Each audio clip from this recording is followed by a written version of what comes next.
What's going on, guys? It's your man Ed Hayes here, back for another live episode. Man, we gonna do it live today, man. We out here. I'm out here with my guy Najee and Mike, guys. Man, I want to talk to y'all about a lot of different deals that we've went through over the last month in August, guys. I kind of want to do like an August recap, if you will. I want to give y'all some updates, let y'all know what's actually been going on out here in the business for us because guys, it's been hectic. It's been crazy. We've had a lot of L's, to be honest with you all. And I kind of want to go through that because that's something that you're not going to see most of these people out here actually give you the truth on. They're not going to tell you about the tough times, the hard times, the times where sometimes you may struggle out here. So I wanted to bring the team on today to actually talk about what's been happening in the real estate business and what we plan on doing to improve, like what we have implemented and so on and so forth to make sure that we don't face some of the same issues that we faced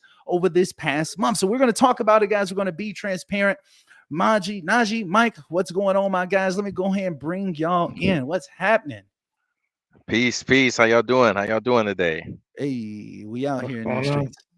Yo, yo, yo. Feeling Oh, good, God. feeling good. Yeah, August, man, that was an eventful month, and we still dealing with some stuff deals that we started back in June. That we were looking to close in August that we're still literally working on. Right. So I know one of the deals. Got mosquitoes out here, so excuse me. Oh, I'm snaps. enjoying this nature. Getting So attacked.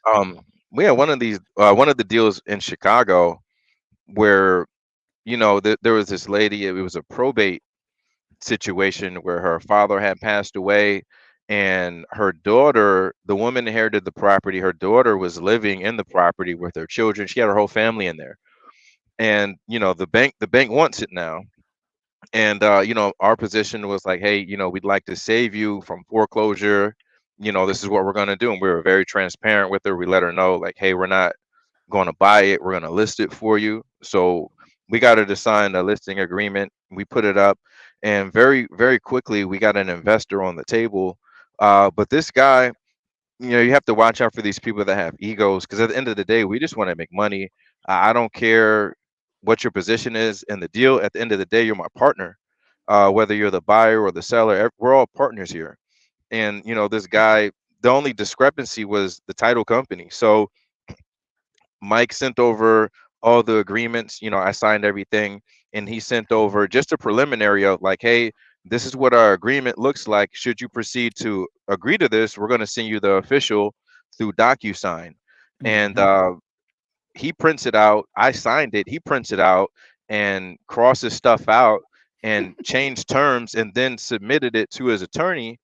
So when I got him on the phone, I pretty much just told him like, hey, no deal. He's trying to lie, saying that, oh, Mike told me that you guys were going to go, with my title company. And no, like, that's not true. And that's pretty much what it came down to, is him telling me that we are going to use his title company. I don't even know what his name was. I just started calling him Lou at that point. I just got That's mad. a I'm like, random look, name. Lou.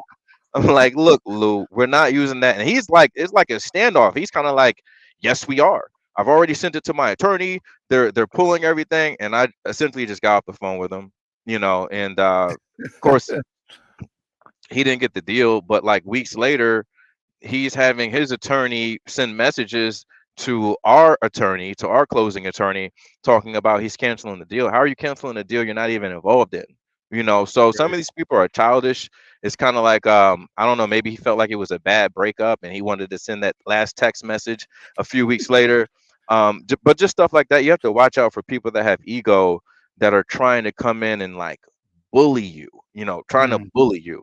Stand up for yourself. Make sure you have your paperwork intact, and don't let these people just run over you. You don't have to do the back and forth with them. At the end of the day, if you have a valuable deal, it doesn't matter if that person is available to purchase or not, because someone else is. You got a deal. Boom, 100%, man. Like I know that that same person, Mike. I know that like he had you on like long phone calls. You spent a lot of like Yeah. investment time, like talking to this dude, going through all of this. He wants to like constantly keep calling you and be wasting a whole bunch of your time and whatnot. And Man, then he was lo a and talker, behold, bro. right, man, you got to watch out for them talkers, y'all. I'm trying to tell you, you got to find some Right. creative ways to get off the phone because people will try to have you talking indefinitely, Bro, we were basically. on the So phone with him at like 10 p.m. at night, working on facts, a deal. You and facts. me, yeah.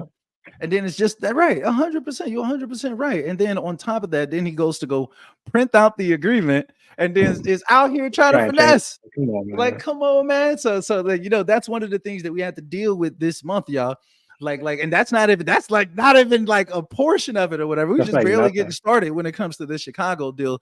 The Chicago deal went crazy. So before that Still even going happened, crazy. yeah, it's still going crazy. Right? Literally, it's crazy. Like, so before that even happened, Yeah. before the buyer even ended up going over to the well, no, when that same buyer actually ended up going over to the property, what ended up happening is that basically like the seller's Daughter's daughter's boyfriend. boyfriend, yeah, it's Boyfriend. like, it was weird, yeah, the Yeah. seller's daughter's boyfriend wouldn't let the buyer into the house to actually check it out.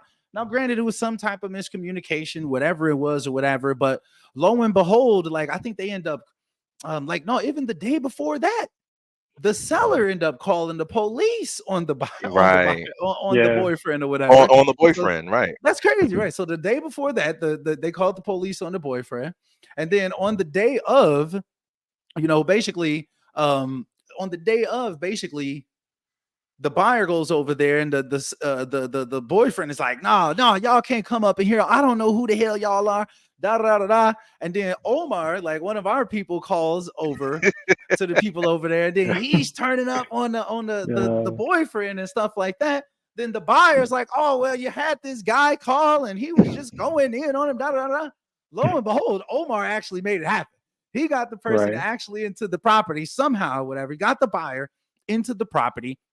Lo and behold, he checks it out.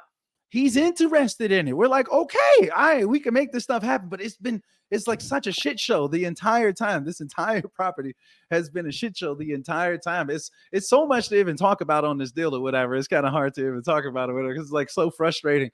But and like we're still not even done with it. That's just kind of like a portion of whatever. They have police involved with this. We had to get our legal team involved with this deal. It's just been so much. It was a probate pre-foreclosure, and it's just like We got to get so power of many attorney. things.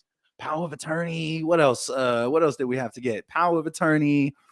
Going Third back and party forth with the authorization. going back Mhm. and forth with the mortgage company. Just for us to get the Right. payoff statement from the mortgage company, it took us almost 30 days. Like literally, it That's literally took crazy. us almost 30 days just to get them to say, "Hey, this is the payoff amount." So we Right. can't close without that. So we've been ready to close on it for a long time, and not having that information, and then just dealing with the title company, or not the title company, but the mortgage company. The thing that was so frustrating is that when you call them and you explain the process, like, hey, I'm purchasing this property, here's the situation on it, I need the payoff amount, it might take you 45 minutes to even get to that conversation because you're on hold so long and they're sending you through different departments. They have a very poor correspondence. So when you call back the second Mhm. time, the third time, the fourth time, the fifth time, the sixth time, you have to do that all over again. And you have to explain to them, like, hey, I've talked to 5 people, I've explained everything that's going on, this is all I need. Oh, we don't see you in the system. So let's say you talk to 10 people, 7 or 8 of them don't see you in the system, but 2 of them do. Oh, yeah, I see you right here. No problem. I can help you. How do I get back to those 2 people? So instead of me wasting all my time, I told the seller, like, hey, call. And when you get someone that can actually help you, get a reference so we can use them as a direct correspondence. And Mhm. when she would ask for their information, like, hey, what's your phone number so I can call you back? They would always say, we can't give you that information, but they'll give you like their badge number or something like that, so we can never get with the same person. And it was just very, very, very frustrating to have to actually go through that, trying to help this woman, and then with her daughter's situation, they're losing the place. So let's say we don't get involved, the bank takes the place, and families out on the curb. So what we wanted to do was, the daughter was going to be buying another house, and I told them, like, hey, I think there's enough money in this deal so that we can help you. I'm going to see if I can get the payoff reduced, see if they would take a reduced amount, and if they do, then we'll give you more money. They actually raised Mhm. the payoff amount by about $10,000, and we still Jesus. gave her more money. We gave her an additional 5,000 on top of what we already offered, and we only offer maybe up to $2,000 for moving assistance. But I really felt for this woman. Her father passed away. They're getting foreclosed on the property. She has her grandchildren in there. Her daughter is in there, and Mm, they have to be out by the time the deal was supposed to close. The deal was supposed to close like 2 weeks ago, and the daughter is out with nowhere to live. All her stuff, her family, they don't have anywhere to live right now until this deal closes and the mother gets the money to actually use that money to pay the closing costs on the new house that they bought. So it's a very sensitive situation. And the thing that disappointed me the most was that the seller got her lawyer involved, and pretty much like it got to the point where I had to threaten legal action because they were just trying to squeeze more money out of me. And I got the seller on the phone and I said, at this point, um, let's say that we didn't meet, the bank would be taking your house. And I said, we wouldn't even be having a conversation right now. It would just be the bank taking your house, and you don't know me, I don't know mm, you. That's the mhm. worst case scenario of what would have happened if we didn't step in. I said, we stepped in. I've already given you $5,000 extra. Now you're asking, for another three. Like, we can't do that. And I said, and I told her, what was disappointing to me is I feel like you're basically telling me that I'm not doing enough for you. If Oh, wait, those so numbers, so Mm. go real ahead. quick, like dive into that a little bit more though. Like why was it a discrepancy or whatever? Like why did it like how did we ended up there basically where like we're talking to the attorneys and stuff like that or whatever? Let the audience know. So initially when she showed us the payoff amount a couple months ago, it was 58,000. This is what she Mhm. said that it was. So we agreed to purchase her property for, I believe, 67,000. And we said, hey, the difference is it's around 9,000 that, would go to you at closing. We wanted to help her out, leave her with some cash. Mhm. We get, by the time we did get the payoff amount back, it was like around 64,000. So Wait, by say it that again. You point, kind of cut out some. You said it was like um, 64? it was 64,000, and by that point in time, we had already given her the extra $5,000. So we have an agreement for 72,000 that we're going to give her. Her payoff is coming in around 64,000. She would get the difference. What she didn't take into account was that she had to pay for an attorney. There was some proration going on, and it came out to where when we close, she's only going to walk away with around 3,500. Now, what I explained to her when I got on the phone is, I mean, I was just telling her that she's being ungrateful because I said, what if I didn't give you that extra 5,000 on the day of closing? They're going to be asking you to bring a couple grand to actually close this deal. You're going to have to pay to close it. Mhm. So what am I doing wrong? And I said, I feel like you're making it as if I'm not doing enough for you, and we've gone above and beyond. So essentially, what she did was she got tired of talking to me, and uh, she had her lawyer sending emails, pretty much Mhm. threatening to back out of the deal. And I just threatened legal action. Like, hey, if y'all going to back out of the deal, then I'm suing. Yeah. Yeah, man. That was a crazy situation, man. So much BS and drama or whatever, basically coming down into like a oh, well, I didn't know that I was gonna get charged these prorations and things of that nature. So, guys, like for you Right. guys that's watching out there or whatever, just know that these are typical things that can happen. Like if a seller is not aware that there may be, she got to pay the tax prorations. I think it's like the attorney's fees, like you said, and things of that nature or whatever. There could be other things. Water bill, I think it was a water bill of like $700 and stuff Yeah, like that almost or eight whatever. hundred So it's dollars. exactly. So it's several different things that the seller may have to pay in order to be able to sell that property. And if they're expecting like this is what you're going to net, like if you're being that definite with your wording and stuff like that, you can put yourself into a situation. We didn't do that in this scenario though. We told her, hey, look, this is the price. We agreed to give her like I think it was like 72,000 and some change or whatever. And then Hmm. she's like, "Oh, well, I thought I was walking away with 8, 9,000." Well, that was before we realized that your mortgage balance was $10,000 more than what you actually told us that your mortgage balance was. So these are situations that you guys may face as well. So just kind of keep that in mind out here as you all are running your own wholesaling businesses or whatever. These are the types of things. So there's things that we can do in the future to make sure that we don't deal with similar situations. This has been a crazy one, to be honest with y'all, man. The Chicago deal really, really, really put us through the ringer. Like we had several different people on deck. Well, we had like 5 different staff members touch this deal. Totally, if I'm not mistaken, Yeah. Oh I think we yeah, maybe had like 5 staff. That's a lot, a lot, Yeah. a Five. lot of man hours. A lot of right? man hours went into this deal. Right. Got Mike on long phone calls all night. You know what I'm saying? Najee's on long Bro. phone calls talking to mortgage companies and stuff for hours. You know what I'm saying? So much work that we put in to actually get this deal. And like literally, here's another thing too. We get the property, it's on the market or whatever. We listed it with an agent. The agent wants their percentage as well as like a listing fee. Like everyone's got their hands out basically on this deal or whatever. We had random agents at the last moment. We thought it was about Oh to close. man, yeah. All of a Somebody sudden, slid some in, and random, it's like, yeah. do you know who Muhammad such and such is? I'm like, I don't know who that. Like, first it was the What's agent going that on came in that here? was like, I'm getting closing documents. Then an email gets slid in from an agent. Hey, I need my 2.5%. And I'm like, we already paid you. Where's this 2.5% coming from? It's So I so had to go back crazy. through the documents and look like, okay, we did agree to pay him. So I'm telling the attorney, okay, he's Right. good. Then it comes another person like an hour and a half later. Do you know who this person is? I'm like, I don't know who that person is trying to slide home. Like he hit a grand slam. Right. Like, hold on, wait for me. Let me get a piece of this Right. deal. Like, so I mean, all in all, and this Yes, is what man. I'll say too.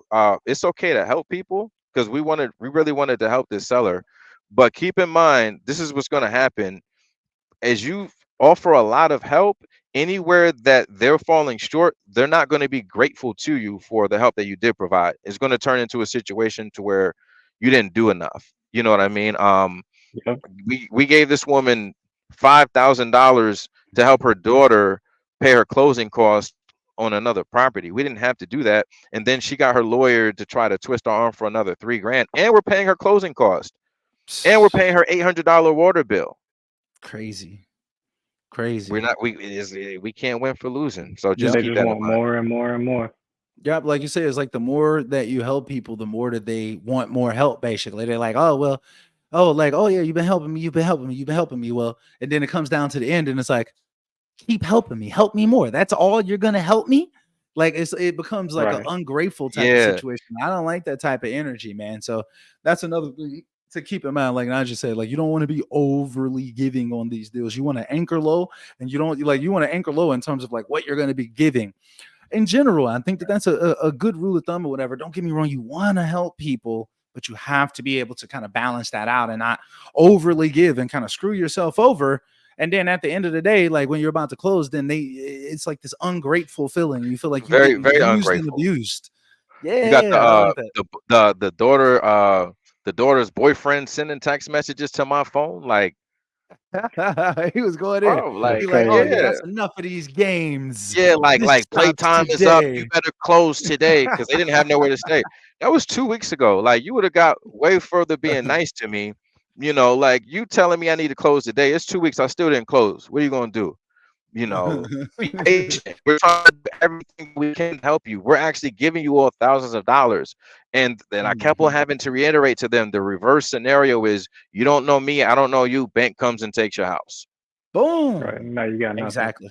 Exactly. So I guess like the main issues on this deal was really, well, one is that we had the Fugazi buyer, not really like the Fugazi buyer, but they were trying to literally commit fraud on the deal. Like they printed out the agreement and then wrote on that agreement.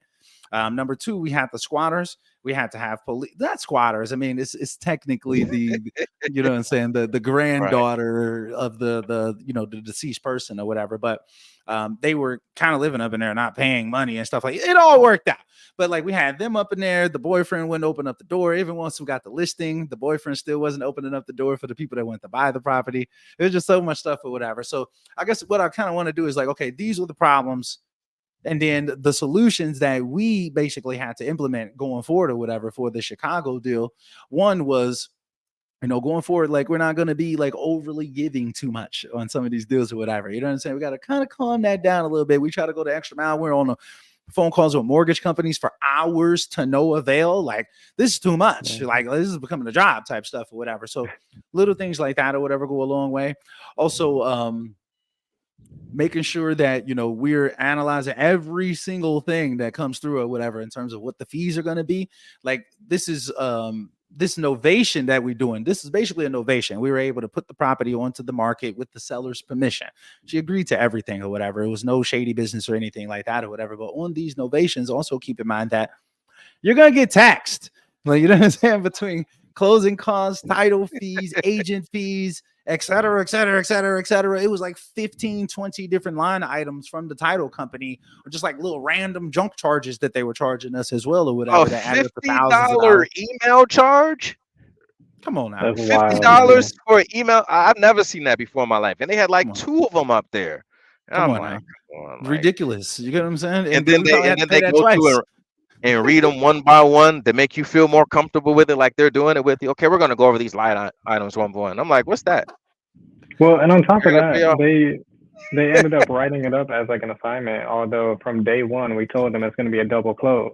Jesus. The first Right, email we're that was closing ever on the A sent. to B. Right, I that was the forgot thing all too. about that. When it came, yeah, we were supposed to close on this 2 weeks ago. On closing day, they didn't even have their proper. The title company will make or break you. Closing attorney will make or break you.